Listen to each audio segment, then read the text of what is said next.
Again, the coffee shop meetup was great. You're going to see some clips of it right now, and you'll see some highlights of us talking through it. I had Kady and I were mic'd up for this conversation, so you'll hear conversations of us, of what we're saying, and hopefully bring some value to you. You know, that's the main goal, is to bring value to people and do a service for people and help people out. So thanks so much for watching. Please enjoy this video of our little meetup at Cicada Coffee.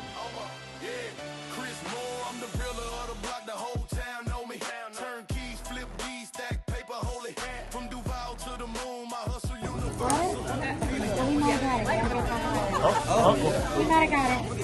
All right, this is what we do at a meetup.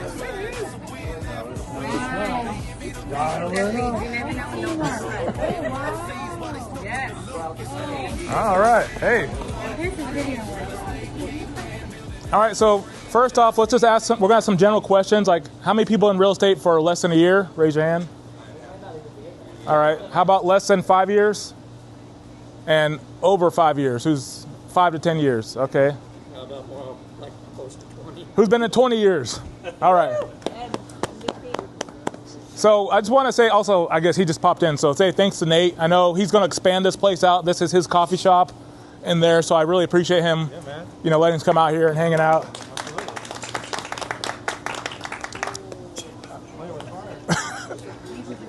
I like his style. So, how many people are here for just general real estate questions or investing questions? Like, what? I just want to gauge where we're going to go with this. Just raise your hand if you're about just regular real estate. If you just need some help with real estate, or just raise your hand if you need help with just general real estate.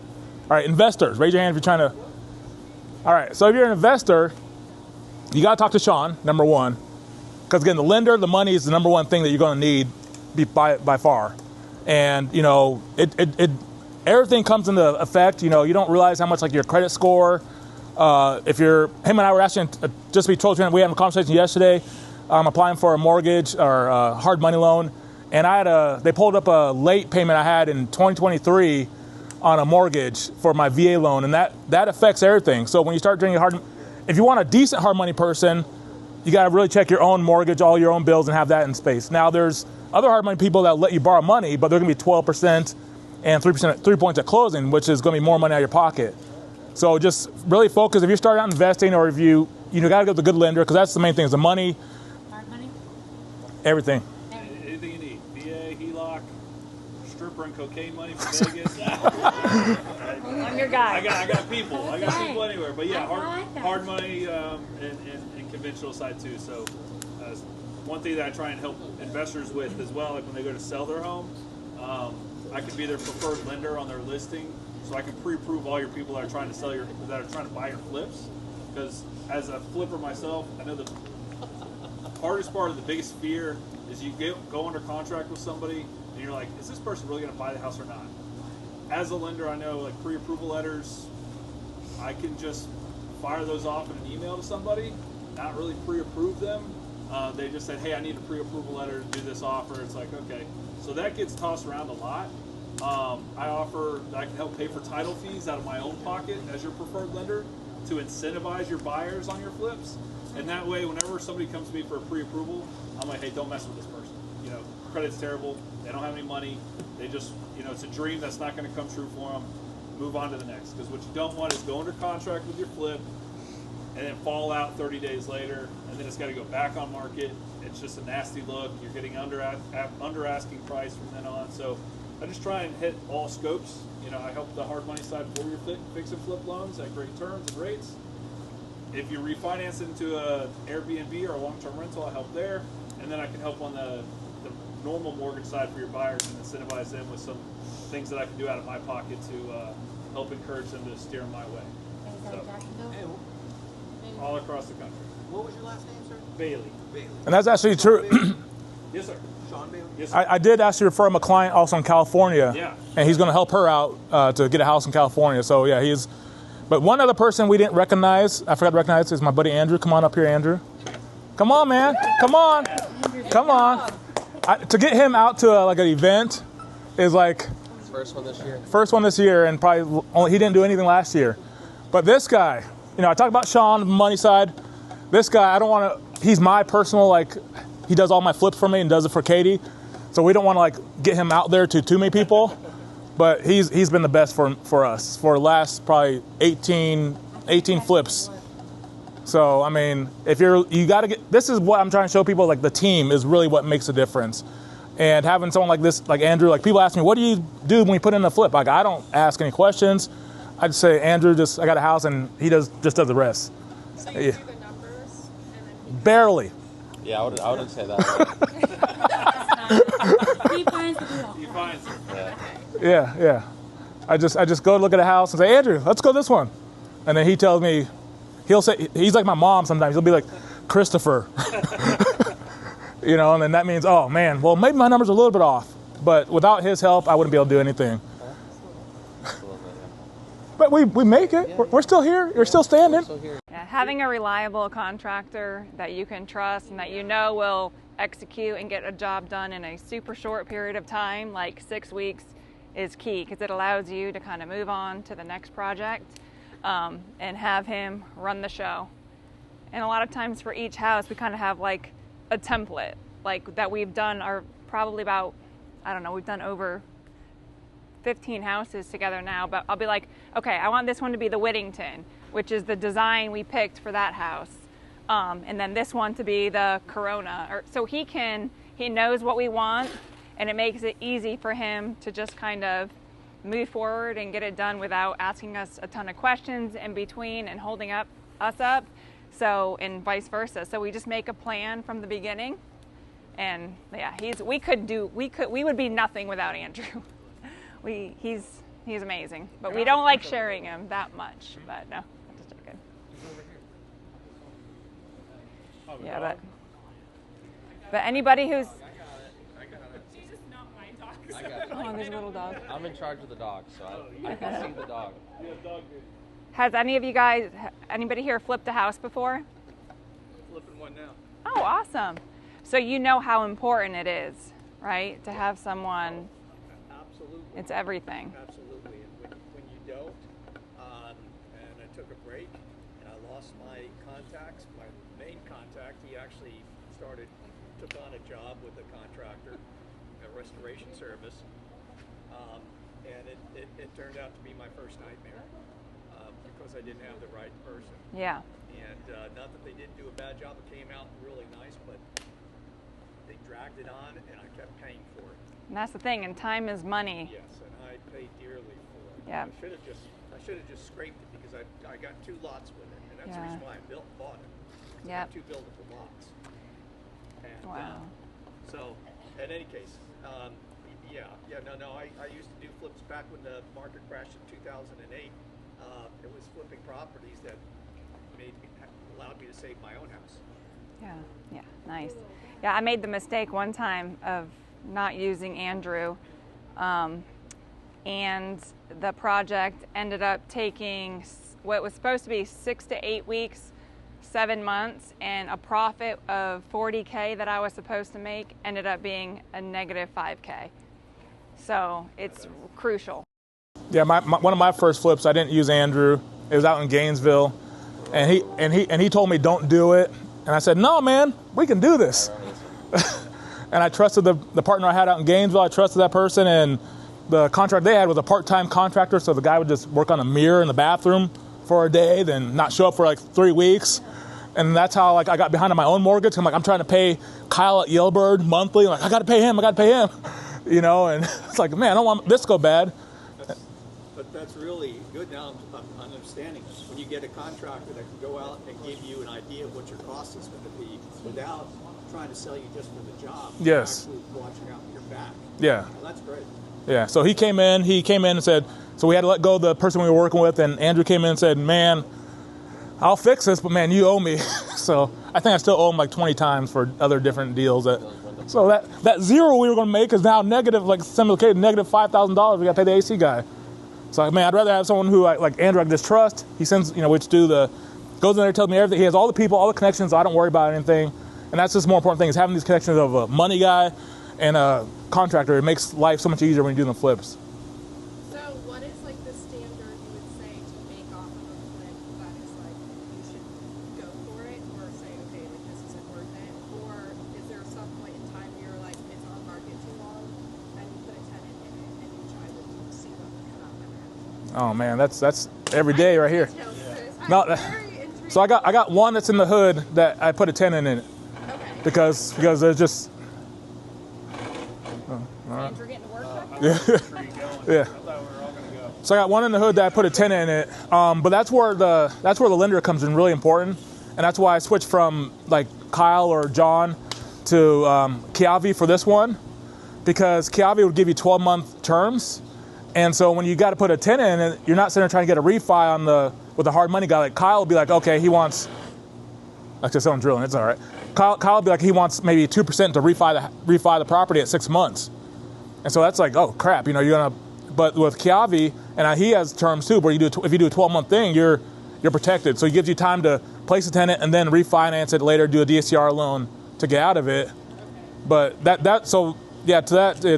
was tough. I think the answer to your question is like, I understand what you're asking. Like, when you're underwriting a deal, how much money do you need to make when you underwrite for you to say, hey, this is a deal? Yeah. On the lending aspect, we don't really care how much profitability you're going to make. We're going to look at the valuation of the property on the ARV.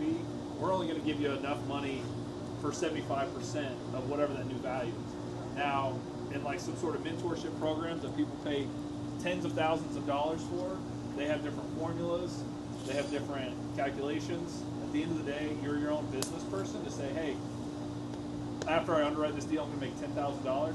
If you want to take that risk, that's on you. Right.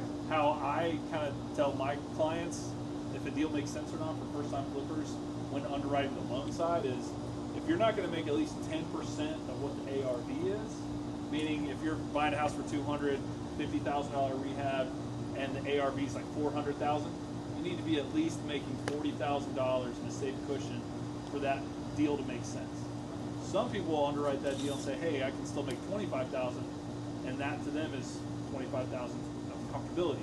But if, like Chris said, if shit kind of goes sideways and you start ripping down walls and there's termite damage, now you have to reframe and things that you didn't encounter, that contingency can blow the $25,000 out of the water real quick.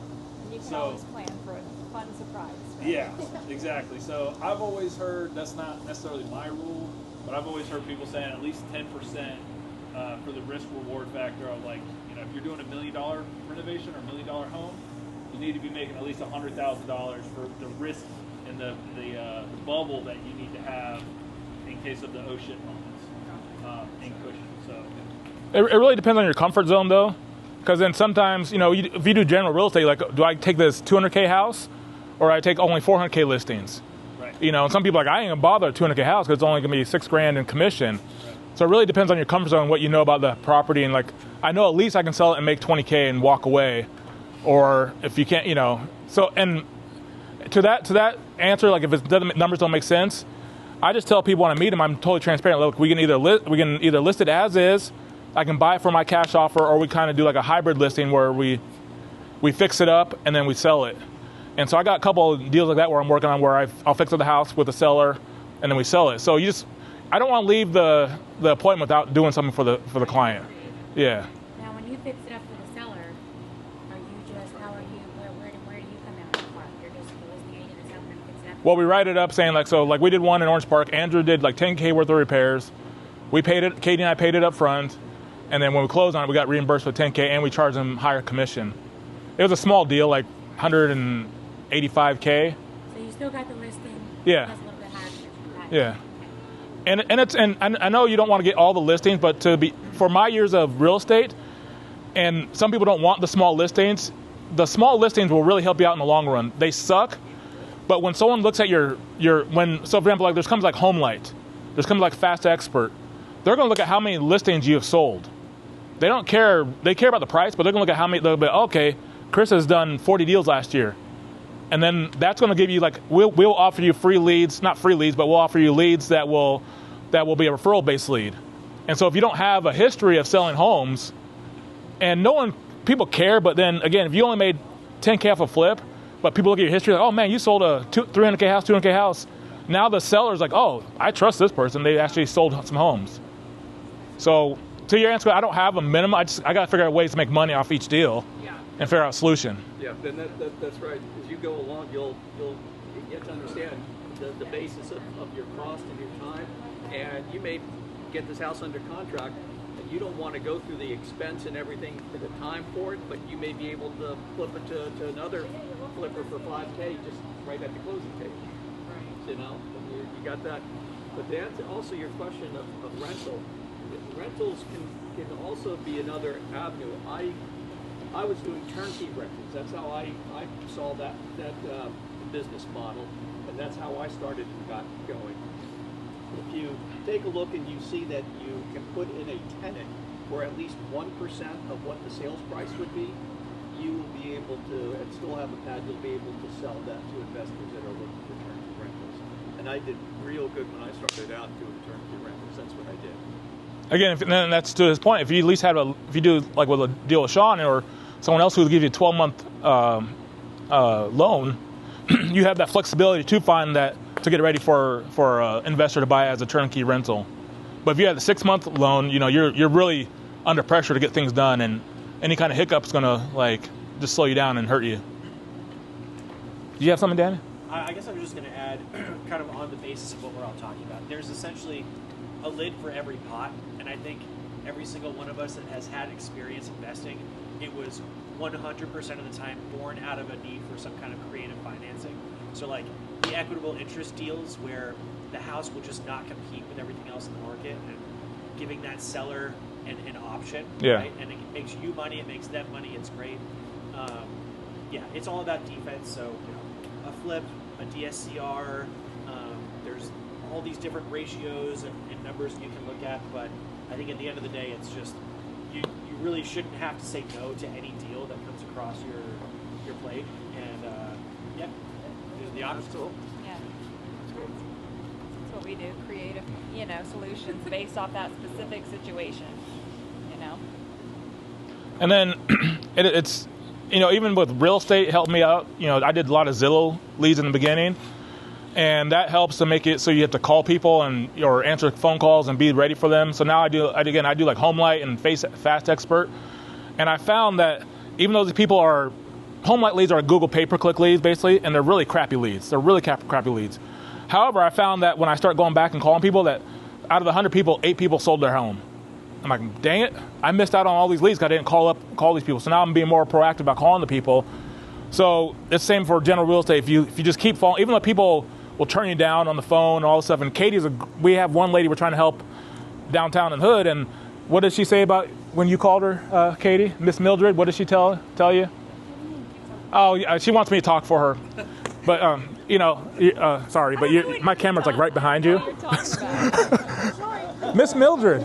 Mildred Davis? Yeah, she said a lot, about her situation. No, so what she's not getting around is that this lady, again, about the phone calls, is told that Katie's voice sounded like an angel on the phone. There it is. Yeah, she's too modest, but it said that I knew I had to work with you guys because Katie sounded like an angel on the phone. And so when you call, especially not to be sexist, if you're a lady, you have a better chance than most guys calling people that are distressed or in real estate in general. Because most time it's like wholesalers calling all these homes that are behind, or, and so we're calling, and it's harder for the people to respond to all the 20 calls I get from guys saying, hey, this is Marcus, I'm trying to, flip your house, whatever. And then Katie calls, hey, my name's Katie. Like, oh, this is different than all the other, spam calls they're getting. So just keep that in mind. Don't get distracted. Don't get discouraged if you're not making, you have an advantage over guys when it comes to calling distressed properties and foreclosures. So Katie, I want to take you to get people convert usually when you call them. So, last year I wasn't paying attention to any of that, and this year I was trying to really focus on the KPIs of reviewing them and what's really working, and I've been tracking everything now. So usually 1 in every 20 calls I have I have a conversation with someone.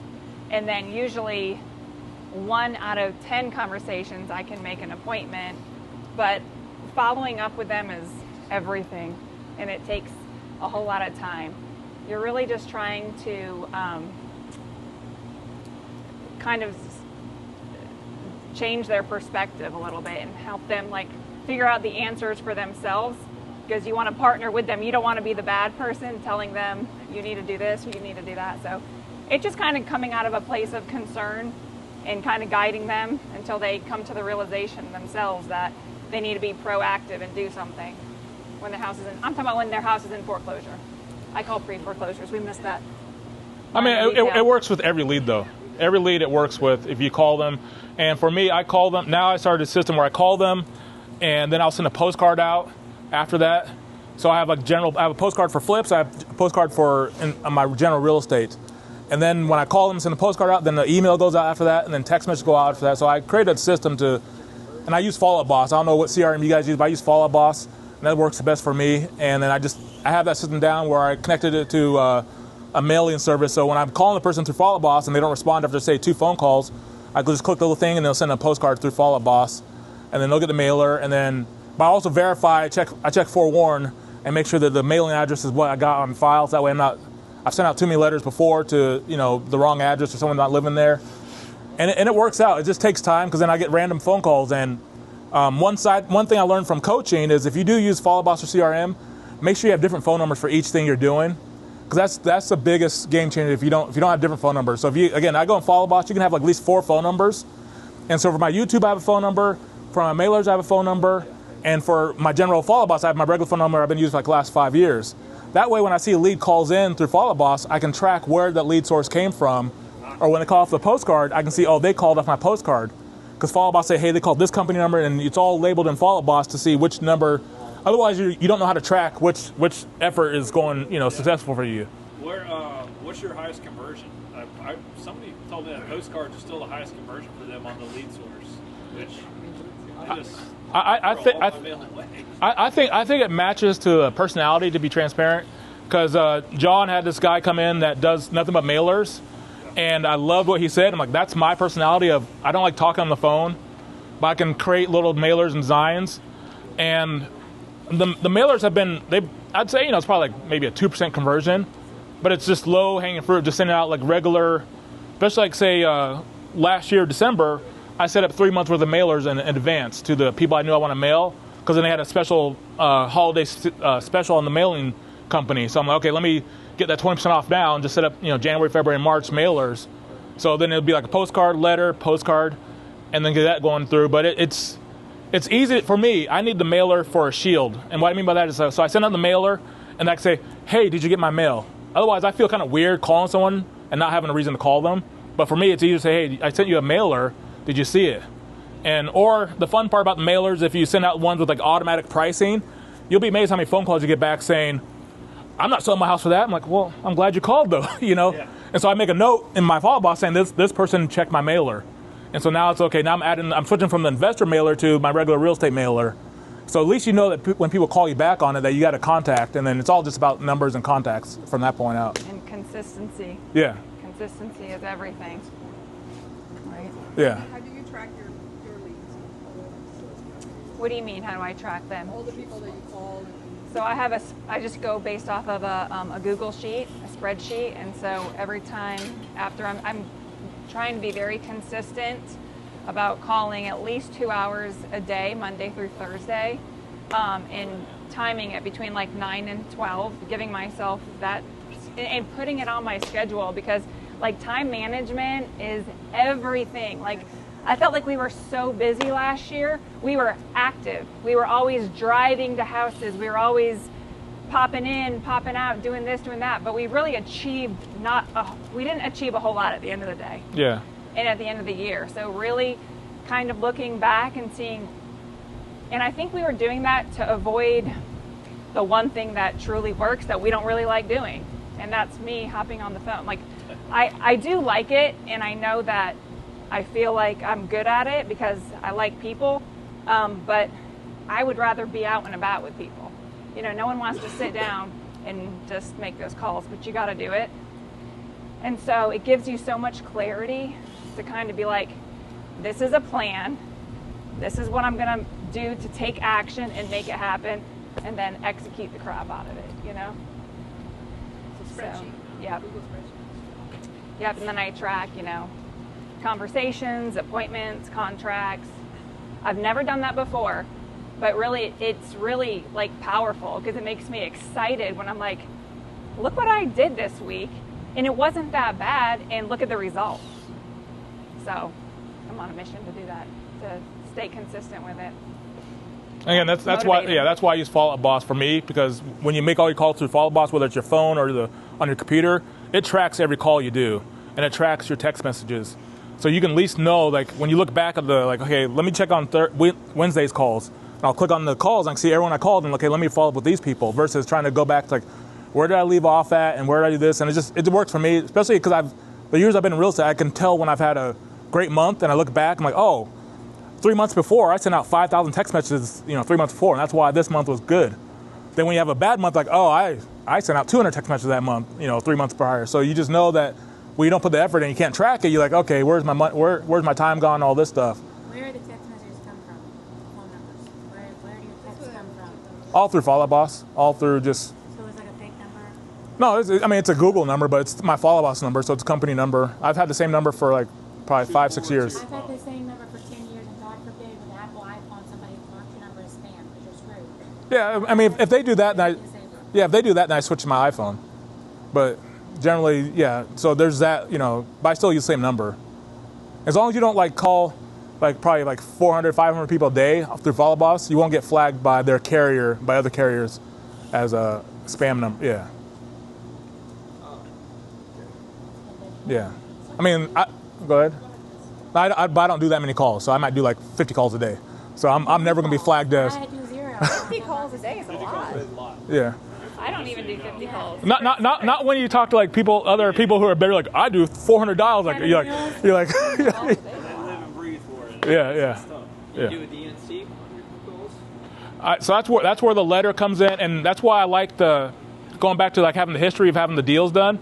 That's why I like HomeLight and Fast Expert, because then those people already opted in with HomeLight or some other lead source, and same with my Zillow leads. So my old Zillow leads, I called them because they opted in at one point to call. And I'll say, hey, yeah, you reach out through Zillow. Hey, you reach out through HomeLight. Hey, you reach out through Fast Expert, So I keep that in mind as far as the Red X, pre-foreclosure people that come up as DNC, I'll just send them a mailer first. And then, of course, I use an app called PropStream. And I'll go in there and I'll say, give me all the Red X pre-foreclosure that are, with the 40% equity in the house. So I'm not even wasting time calling the people who have 10% equity. So I just knock it out. I just knock out all the people like that, so you're not wasting time calling, because you get all the pre-foreclosure lists, and so I'm going to just dial everybody, but then they only have 10% negative equity, whatever, so it's not worth their time to call them. I always call the DNCs. I'm a rebel like that. So. And they're always the best conversation. I'm making a note to myself, edit this part, so that way... I do, and I'm telling you, they're... If John complains, I'm going to say, John, I have a recorder. For John, please. I have a recorder saying that she always calls a DNC. I actually told him that last time. So when Momentum gets a 35... That's on Momentum. Yeah. Yeah, we'll just cross that one off. Yeah. But I just think if you're gonna come to door knocking and stuff, I think for me the mailers, to your point, the mailers is a good way for me to lead into contacting somebody. Well, there's also, this is more of a mortgage trick. Mm-hmm. There's a thing called trigger leads. You do have to be licensed, and I think that's probably why it's not available to the public. But as a licensed loan officer and have my own brokerage, I have access to anybody's data pool. Anytime they had a mortgage pool, and anytime, it's 10 cents per person. And I get their name, their last four, their social, how much their mortgage is worth, if they're behind, how much total revolving debt, anything that would populate on a credit report, I get in a quick Excel spreadsheet. And I can buy it by the thousands for a couple $100.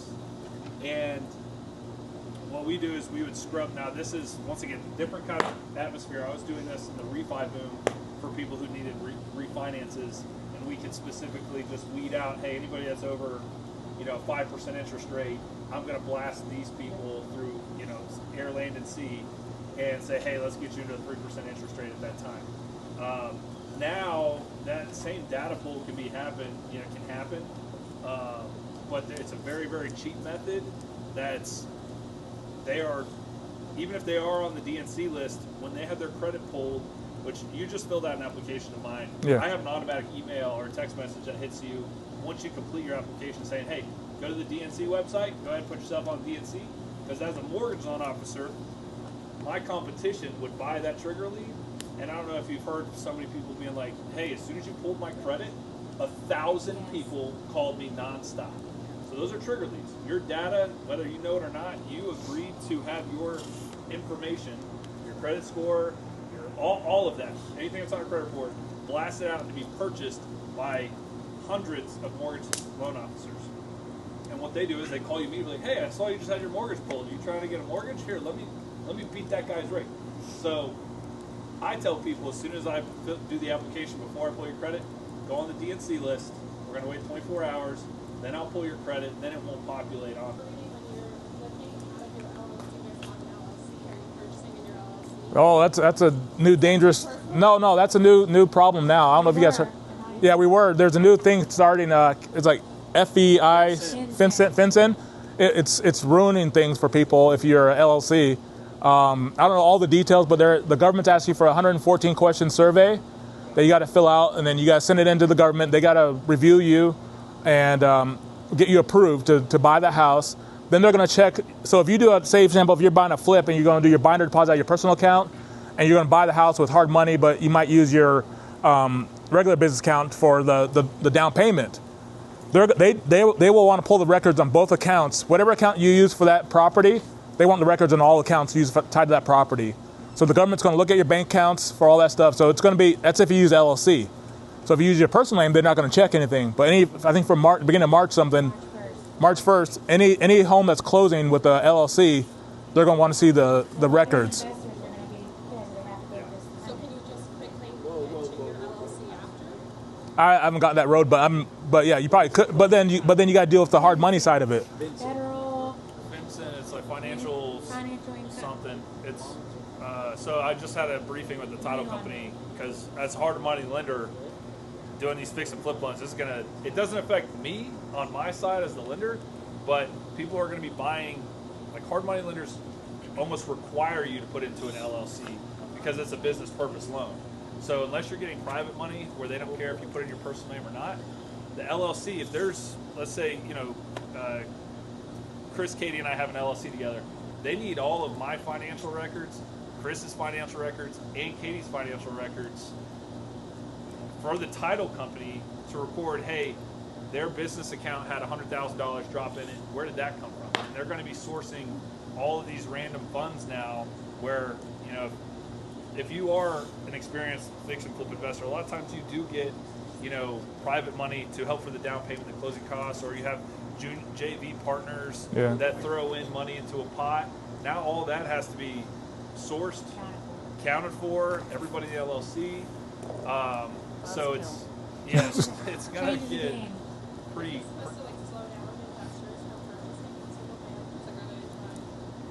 I think they just want to see where the money comes from. Transparency. Yeah. I think it's an IRS thing. They want to, for preventing money laundering. I have some clients that have an investor in California that says, hey, here's $200,000. I need to plug this money into something. Take it, do something with your own LLC, and then I'll take a percentage of the cut. They write off in their taxes that they gave somebody $200,000.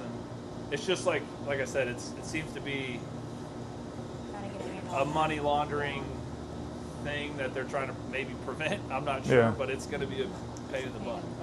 Is it for the government to determine if you're at that threshold of underneath that you're more?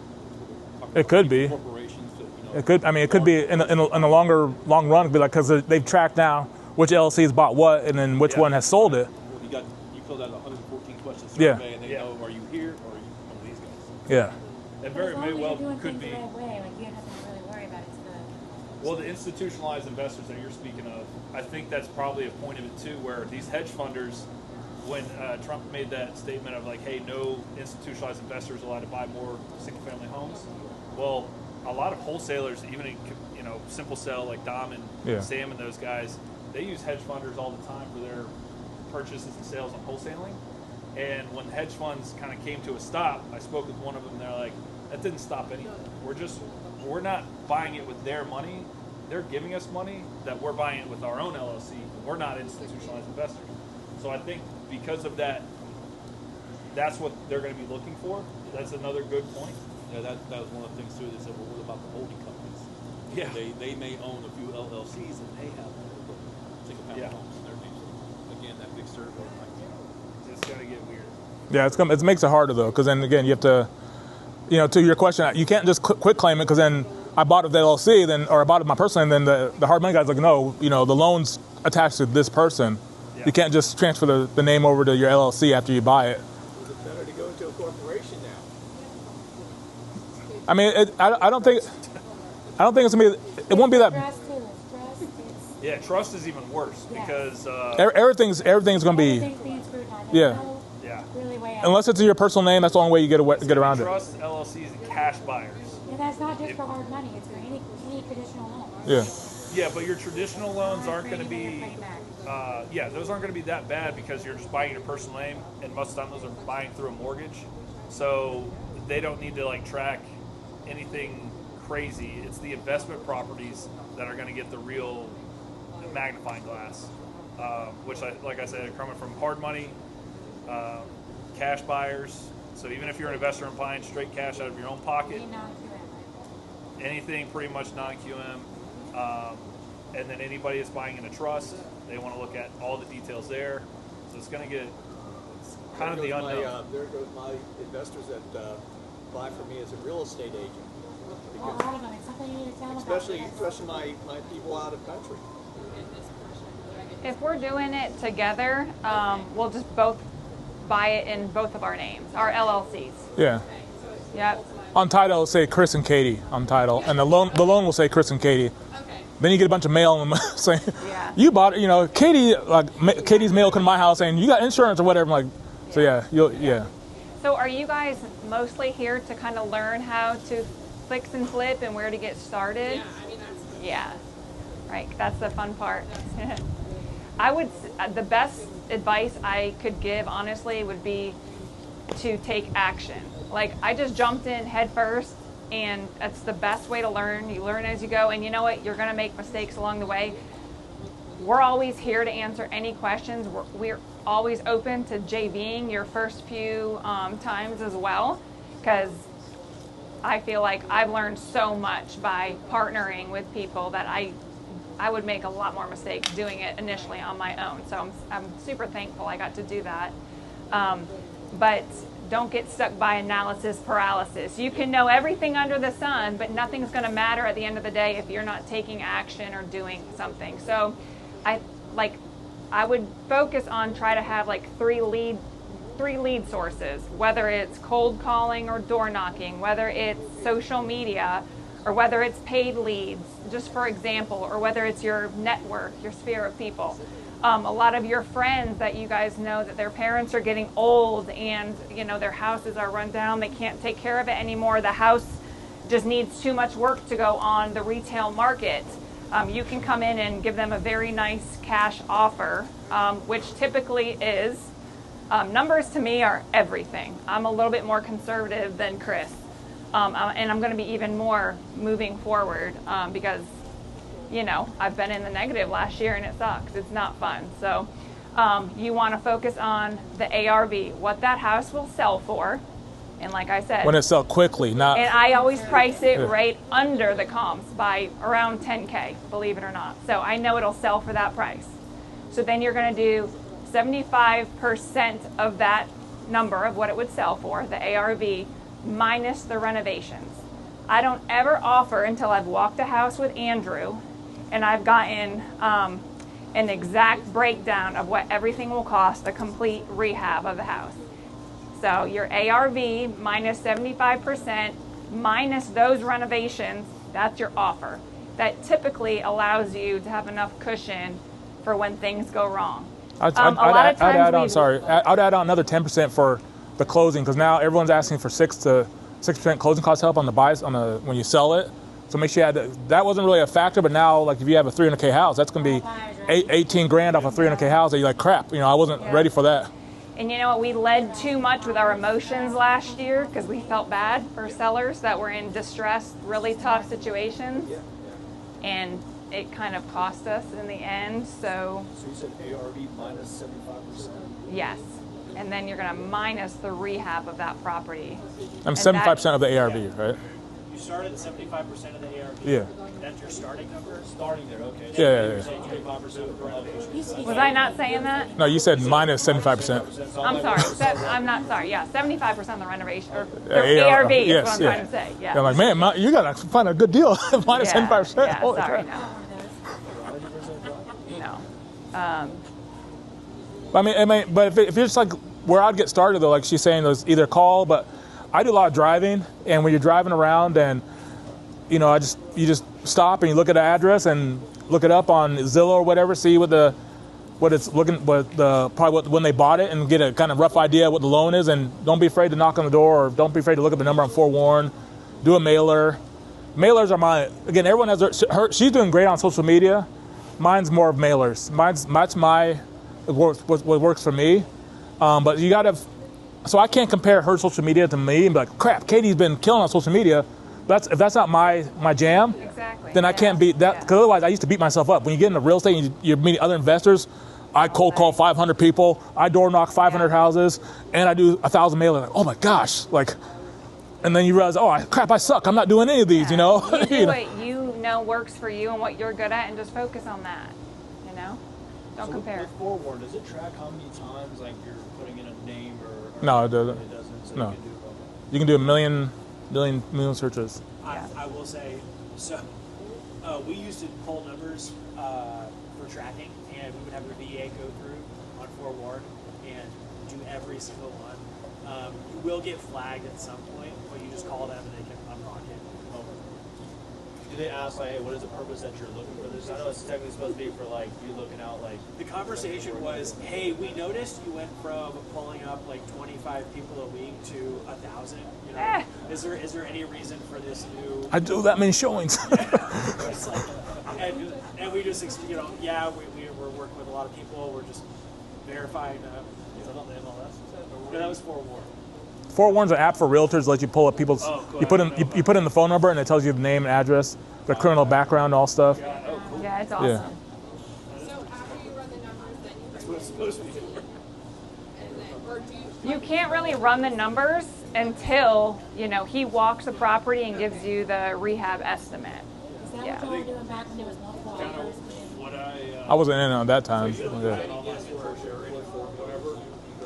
You want to reverse engineer. I'm sorry, I can't hear you. So the first thing you need to start off, like Kady said, is your ARV, that new appraised value. Like we find a house, no matter what the purchase price is or the rehab, if you don't identify what the new value is and be the conservative 10% below that, because you want to sell quick. And we're in a declining market right now in Florida, but also, like he said, take the extra 6%. That's where a lot of people are getting screwed. That's a super important fact to keep in mind, because as a lender, all of my investors, I'm doing at least one refinance for all of their flips that they couldn't sell because the market wasn't there, it sat too long. If your home's sitting on for 60 plus days, it's almost a graveyard at that point. You're not going to get the asking, it's pretty much done. So the ARV is single-handedly, in my opinion, the most important number. And people try and stretch it like, I think it could probably go for 300. Like, and when wholesalers send you deals, yes. Those ARVs are not accurate. Take 15% off the top of their ARV because it's wrong. And it kills deals. I had one investor buy under contract with a wholesaler at New Western. And that New Western's terrible. New Western was like, hey, it's worth $625 is what they were telling me. The purchase price was like $555 or $585 or something crazy. And we actually had an appraisal, like an appraiser come out and appraise it. The ARV appraisal came back at $520. So it was like $100,000 off. That's crazy. And they're like, oh, well, look at this comp. Yeah. What's that? Plus repairs is still here. No. That's with the repairs done. Oh. They were saying the after repaired value, because the appraisers take their scope of work and then they'll look at the crappy house and say, hey, with all the work being done, here's what the value is. They came back. You can do that? Yeah. Yeah. So that's how the underwriters in the hard money lending. That's how they get their calculations. They'll go, hey, we think that house will be worth $500,000 when it's done. And if you think it's $550, then then my lender, my underwriter say, no, we think 500, then we're going to readjust our terms. Either more money on down payment, you got to tighten up your rehab costs, whatever it may be, because they have the limitations on how much money they'll give you. But that ARV is so important. I can't express enough what Kady and Chris are saying, to be super conservative, because these wholesalers, they're trying to make their money. They're trying to make the most money possible. We'll have him come speak. And if you're trying to stretch your ARV, it's not going to stretch. And when you go to list it and sell it, and if your numbers are not, if you don't have that spread in there, like I said, I'm doing I'm as busy as I've ever been on the lending side, because I'm refinancing all the flippers that couldn't sell their house. And now we have a flood of pad splits, Airbnbs, and rental properties because these investors can't even get rid of the house now. But again, that's where I told you about the duration of having the loan, and that's where it comes in. Like, you can do 12 months, sometimes you can do 24 months. It just, you don't want to go there sometimes, but it makes you feel better. Like, okay, I'm not pushed to refi, because when you got to refi, that's the worst. Okay, so that's bad. If you have to refi, it's the worst. Because you realize if you refi, like we had to refi, I had to refi one time. That's a Gainesville house, and I had to pay Kyle, the Yellowbird guy, 2%. And he like, which means the payment was $2,000 a month, so I had to pay him $4,000 just to keep it going for month to month. It's literally throwing your profit out the window. You're like, oh my gosh, I just had paid the $4,000 just to go one more month on this house. And you're like, and I was a new investor, so he's not going to leave me. He's not going to give me any kind of slack. Like, this is like your first loan doing with me. I heard you mention New Western. Yeah. That is an acquisition company that I work with. I'm working with this. Oh boy, okay. No, that's my question. Are there other companies that are better about dealing with, like? I mean, I think everybody's probably got their own experience with different wholesalers. New Western specifically, you have to watch out because you're paying double closing costs. So a lot of times all wholesalers will say, hey, buyer to pay all closing costs, and that's normal. But those are assignments. So if I have a house under contract for 100 and you're buying it from me at 120, I'm just assigning that contract. You're not paying a double closing cost on the seller side and on another double transaction. New Western double closed all of their deals. So that's how they guarantee on the seller side that they're the end buyer. So if I go to Frank and say, hey, I want to buy your house, great. Oh, no.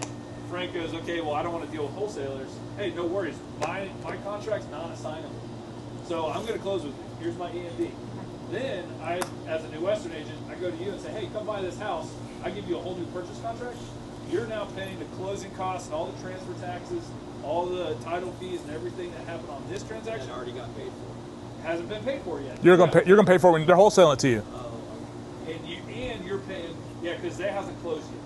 So they all close in the same day. But you're paying all those closing costs and your own. So I had a house in St. John's Country Club.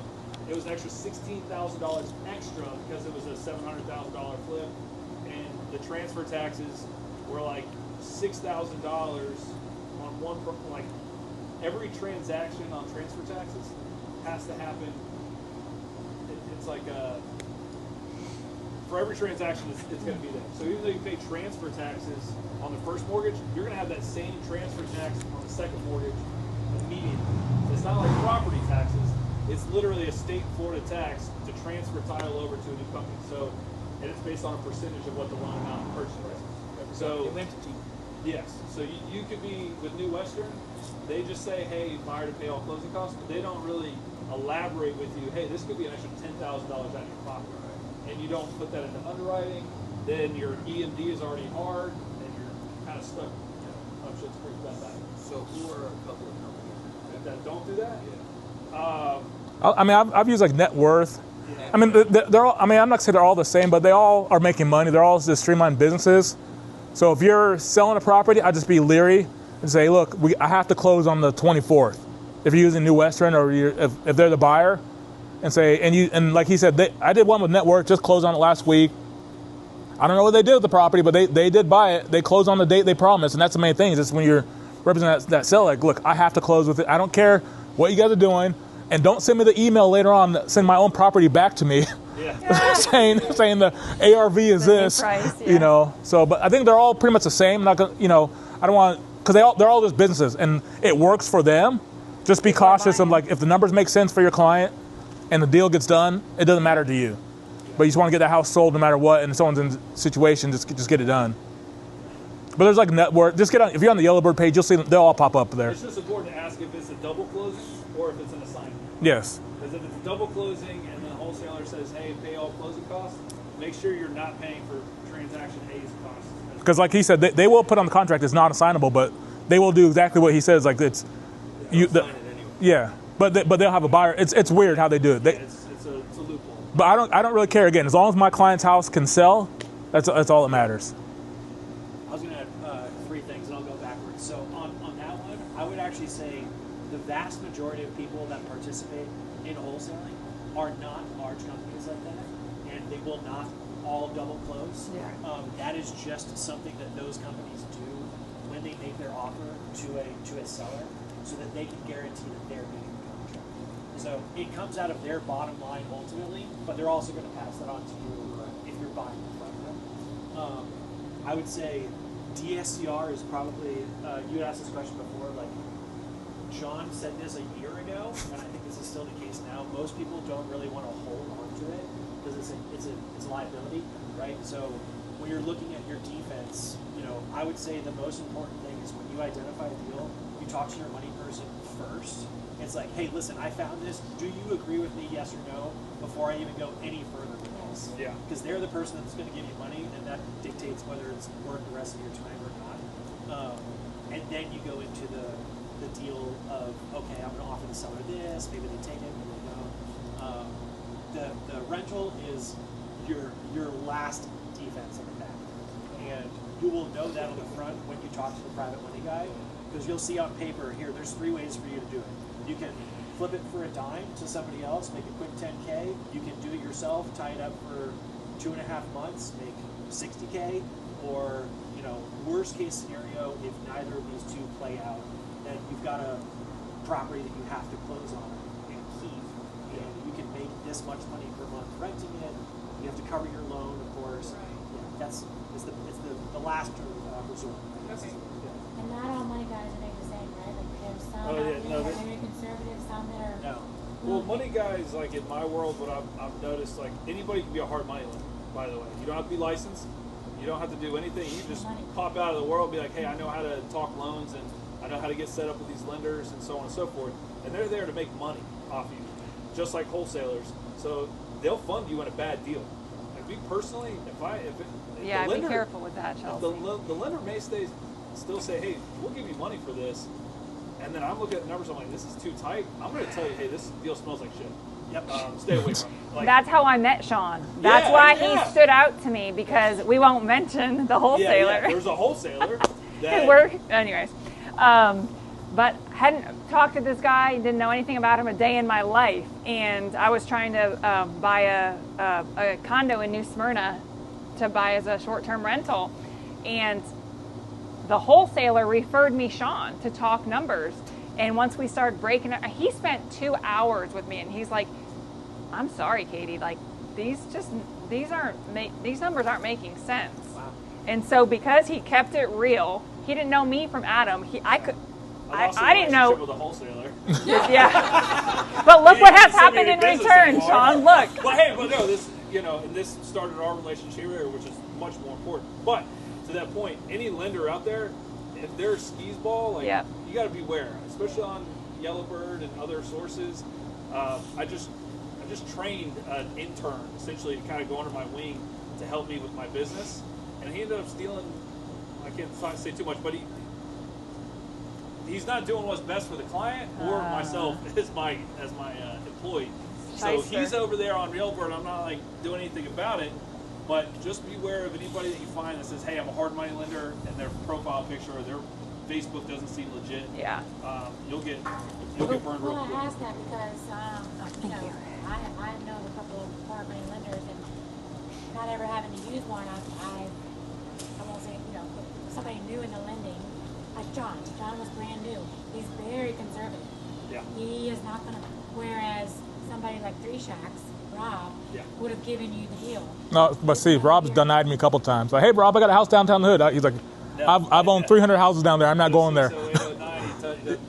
Yeah. But Yes. So you So can't- so just so 'cause we Rob's won't do it. private money. So even though he's hard money, he's private money. So the money that he's giving you, that's like out of his bank account. So that's You know. totally different. Okay. Yeah. So he's actually underwriting deals himself personally. As a Same, hard same money- as John. Yeah, as a hard money broker with me, I do have You've connections got like Rob. investors that are giving. Right. Well, I do have the institutionalized investors like Kady, for Yeah. instance. Easy Street Capital. Now they face me at way better pricing than if you go to them yourself. They're going to probably charge you 2 or 3 Because points. you're constantly coming in. Right. And I bring them business, so they charge me Bless you. at 0 points or sometimes half a point. So when I say, hey, it's going to cost you 2 points, like I'm not making 2. Some people face me at 1.5. But You'll do something. You'll be able to do something that this one over here ain't gonna do. right. We'll make sure you're in good hands, Institutionalized girl. investors, they look at the deal as strictly an equation. They run their appraisal. They say, hey, this is what the value is. We're going to give you 75% of the money. However you want to break it down between purchase price and rehab, we'll do that. So they look at it as a strictly equation-based number after an appraisal comes back, or a BPO, like a desk appraisal. So Terms. You have different terms, like you were saying. Well, I mean, but the other thing about like when you ask about the hard money, like most hard money, not all hard money people will, they'll give you money, but they're gonna really base it off of, can I foreclose on this house if this person to pay, and be able to sell the house as is. So they're not just gonna get, they're not just like credit cards. I mean, just scammers. They're like, can I, if she doesn't pay, can I foreclose on it, and can I take this house back and can I sell it? So that's what they're gonna base it off of. If it just comes, like he said, someone come out of their back pocket, like, if I can foreclose on her and take this and sell it as is, then I'll do the deal. But if I can't do that, then they're not going to. So you can't get just any hard money. Now, if you go to like certain groups, like there's some sub 2 groups out there. Those. I'm not gonna say everyone has their own method. Those are you're gonna lose a lot of profit because they'll be like, hey, we can fund your renovation. We can help you fund the binder deposit, and we'll fund the deposit. So you're like, okay, so you had the whole transaction funded by what's called like gator financing, through Pace Morby, which can work for you if you need a deal to get done. But then you're like, how much money did you lose in interest on this deal? So you better make sure that this whole deal had like everything, like you said, like 300 might be worth 300K and the house worth 700K, because otherwise you're paying interest on every part of it, and it's not going to be his 9%, 10%. It's going to be like probably 12 to 16% on all that stuff. You're doing it on 10%? yeah, I have lenders that can be in between 8 and 10. It's all dependent on experience, sometimes credit. There's like a program that we got right now. I think it's like 8.5% interest rate. 1.5 points on the front side. But like I said, private money like Rob, he's at 12.3 on most of his deals. Yeah. It's pretty good. So it kind of depends. I will say, like I said, I'm not going to be the guy to put you in a shitty loan. But it seems like a lot of institutionalized hard money lenders right now are kind of racing to the bottom, in my opinion. And I'm very cautious to see how it all plays out. The people that are offering those great terms, they do require experience. If you're a first-time flipper, they're not going to give you money. But like Kady, they're usually like 11.5, $14.99, 2-3 points as a first-time flipper at 10% down. So every lender has their own kind of world of leverages, right? So I worked my way through the system. So first I used John Private Money, and I used him for the first 5 deals, because that time when I looked at Kady, the big company, they required you to have some experience, at least 5 deals or more, to get a decent rate. Yeah. And so then I'm okay, I'm going to use the private money people. And then I went to Kady and I got pretty decent rates. Did 12 months now. Now I'm moving up to Sean. So again, if you just got to get started, I recommend the private money people, because even though we pull all the number out 12 and 3, you still need the money, just get the deal done. Yeah. And it's easier to go to John or Kyle Eilberg, even though I keep talking about how the rates are high, to get that money right now and I can close in 7 days, because one, they know Jacksonville, so they'll be like, yeah, we know that area, and they'll lend on it right away. Kyle, you can give an address and a zip code, and they're like, hey, I know that house. Yeah. I'll give you 80% and 100%, or like they'll just give you terms within 30 seconds. Yeah. Yeah, see, I'm not in Jacksonville. Oh my goodness, we've had this the whole time? Holy cow, man, I've been powdered with ash. Oh my gosh, this whole time. I get home to watch something. Oh my goodness. That's so funny. I mean, it's sitting right there the whole time. We took it off. Actually. Yeah. Yeah, we did, yeah.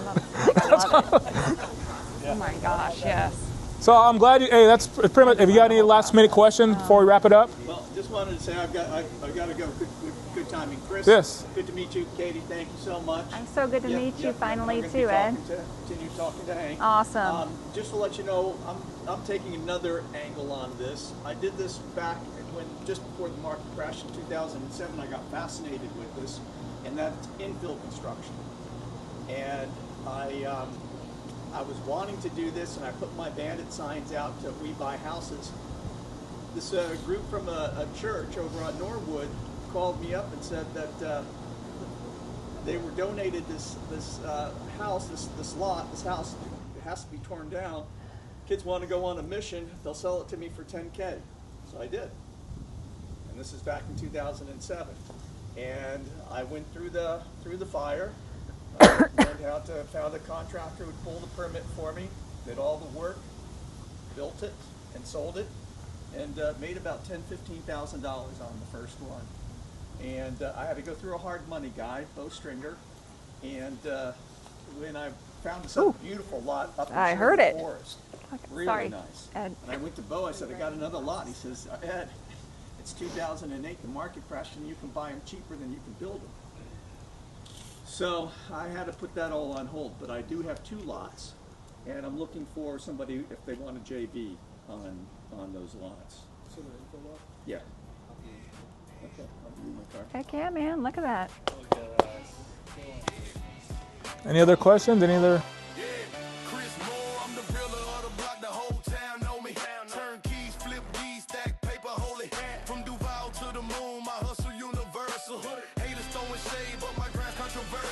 So did a lot of good things today. People asked about, talking to Kady. She's talking about the KPIs and are you tracking what you're doing and you're tracking the results. And I like what I do. I get an opportunity to go out, meet people, talk about real estate, share what I know, and hopefully pass some information on to someone who needed it when they needed it and at the right time. So that's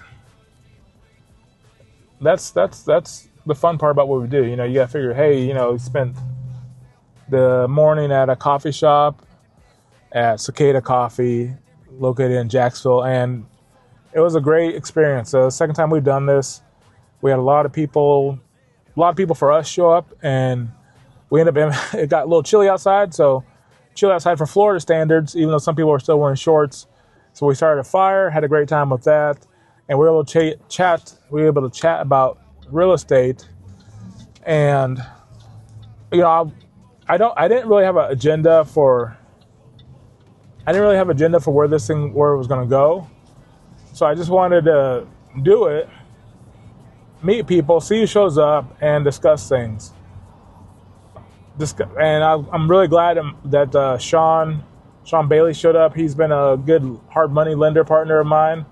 And so having him there and just talking about what we're going through in the market, about making what numbers you need for a deal to happen.